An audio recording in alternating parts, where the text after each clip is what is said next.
10th standard maths எடுத்துக்கிறோம். இதில் வந்து சாப்டர் 1.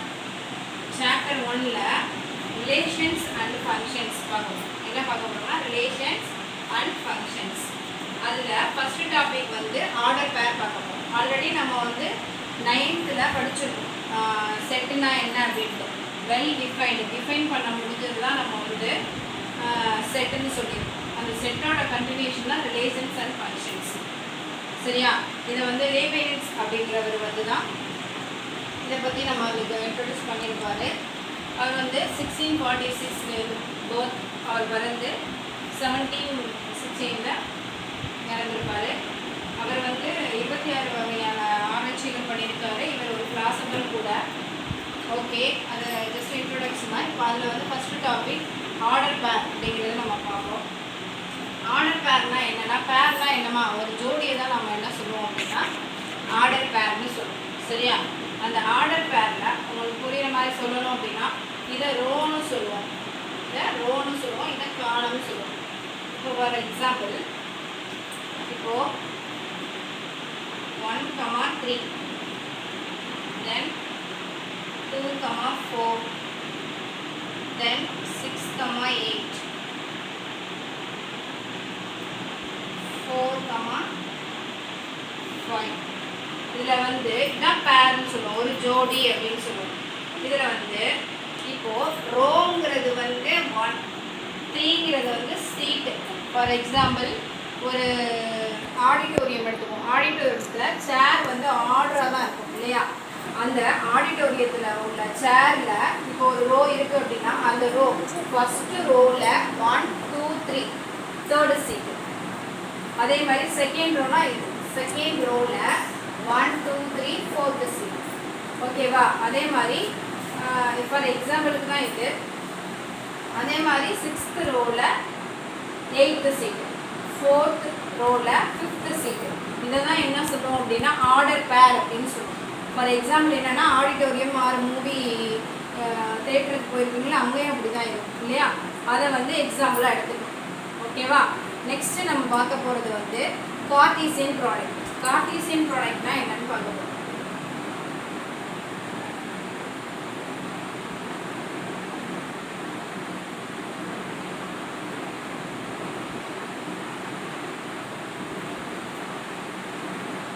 கார்ட்டீசியன் ப்ராடக்ட்னா என்ன சொல்லுவோம்? ஏதோ ரெண்டு நம்பரை மல்டிப்ளை பண்ணுவோம், அதை தான் பெருக்கிறது. அதை தான் நம்ம என்ன சொல்லுவோம்னா ப்ராடக்ட்னு சொல்லுவோம். இப்போ எனி 2 நம்பர்ஸ் லெட்டர்ஸ் ஏதோ ஒன்று A cross B எடுத்துக்கோம். இதுதான் என்ன சொல்லுவோம் அப்படின்னா கார்ட்டீசியன் ப்ராடக்ட்னு சொல்லுவோம். ஃபார் எக்ஸாம்பிள், இப்போ ஃபங்க்ஷன் எடுத்துக்கோம். ஃபங்க்ஷன்னா தமிழில் சார்புகள்னு சொல்லுவோம். ஃபங்க்ஷன் எடுத்துக்கிட்டோம் அப்படின்னா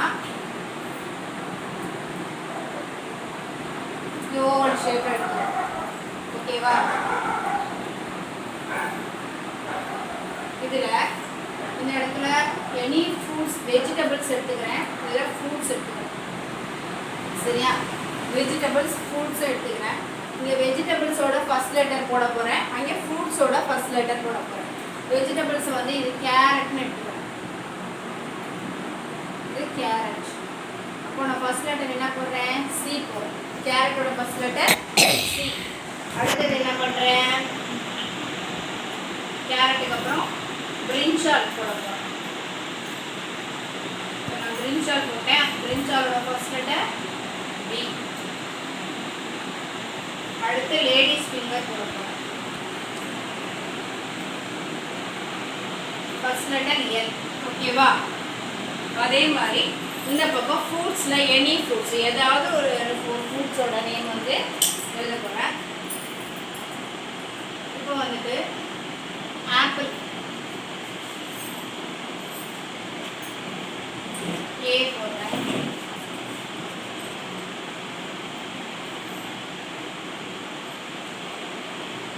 ஆரஞ்சு ஓ போடுறேன்.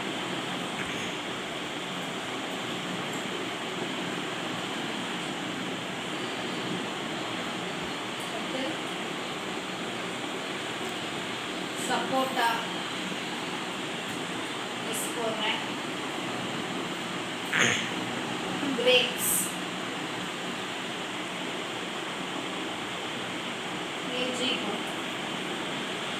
இப்போது இந்த காலமில் பார்த்தீங்கன்னா 3 வெஜிடபிள்ஸ் இருக்குது. ஆனால் இந்த காலமில் பார்த்தீங்கன்னா எத்தனை இருக்குது? 4 ஃப்ரூட்ஸ் இருக்குது. ஸோ ஒன்றுக்கு மட்டும் என்ன கிடையாதுமா? பேர் கிடையாது. சரிங்களா? ஒன்றுக்கு மட்டும் என்ன கிடையாது? பேரு கிடையாது. சரியா? இப்போது நான் இதை ஒவ்வொன்றுத்து கூட ஜாயின் பண்ண போகிறேன். அதாவது ஒருத்தர் வந்து மித்த உள்ள 4 பேர் கூட ஃப்ரெண்ட் ஆக போகிறாங்கன்னு வச்சுக்கோங்க. இப்போ கேரட் என்ன பண்ணுறாங்க? ஆப்பிள் கூட ஃப்ரெண்ட் ஆகுறாங்க. ஆரஞ்சு கூட ஜாயின் பண்ணணும். அடுத்து சப்போட்டா, அடுத்து கிரேப்ஸ். ஓகேவா?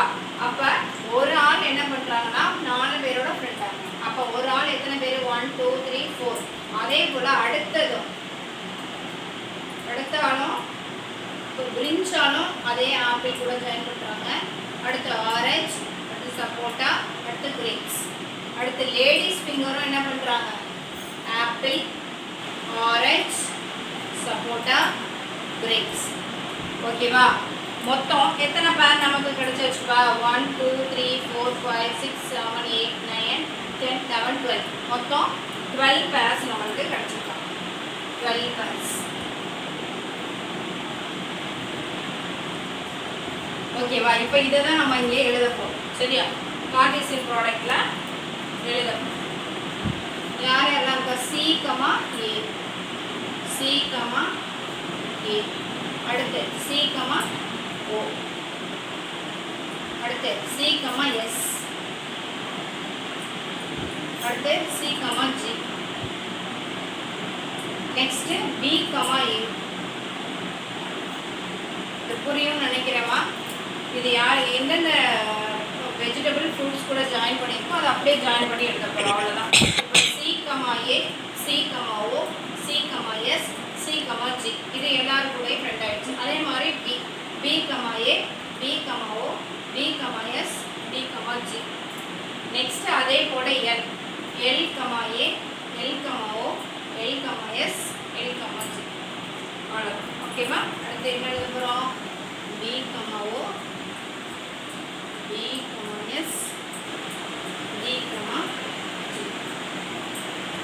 நெக்ஸ்ட் என்ன இருக்கு? L, ladies L, A, L, O, L, S, L, G. அவ்வளோதான். இதுதான் கார்ட்டீசியன் ப்ராடக்ட்னு சொல்லுவோம். இதை வச்சு தான் நம்ம அடுத்து வர ப்ராப்ளம்ஸ் எல்லாமே என்ன பண்ண போகிறோம்? போட போகிறோம். ஓகேவா?